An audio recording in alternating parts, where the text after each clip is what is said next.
Nakakuha na ulit ng panalo ang UST sa UAAP. Habang Alas Pilipinas men's team patuloy ang pagpupursige sa training para sa susunod na torneo. Para bigyan ng mukha ang balita, Mobile Journal, Denise Valdesancho.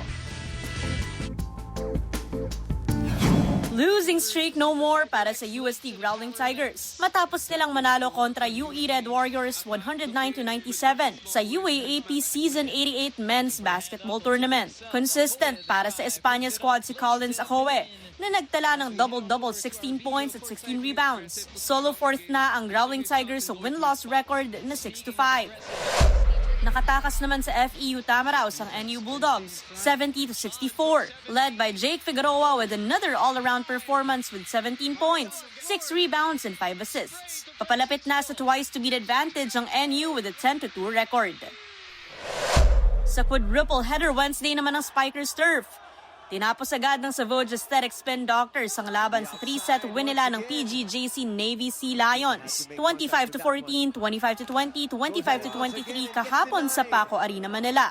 Parehong nakapagtala si Mark Calado at Raymark Bitco ng 13 points. Winakasan na ng VNS Griffins ang kanilang losing skid in 4 sets, 25-19, 15-25, 22-25, 24-26 sa paghaharap nila ng Alpha Insurance Protectors. Veteran Noy Pedrosa led the young team with 17 points and 6 excellent digs.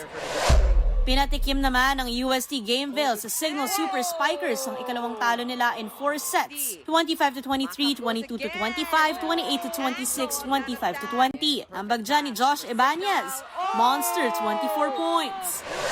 Chris Cross stays flawless matapos daigin ng FEU DN Steel, 25-22, 21-25, 16-25, 25-21, 15-17. All out si Jude Garcia with 24 points at si Noel Campton, 22 points.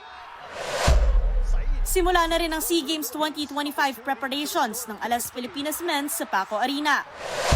We have 3 days practice, November 13, 14, and 15. 16 we fly to Taipei. We will have 2 weeks camp there.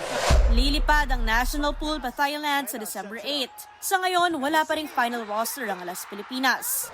I know that everybody is expecting more, but what we did in a World Championship is already gone.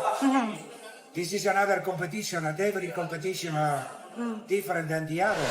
Mga kapatid, mobile journalist Denise Valdesancho, hatid ang mukha ng balita.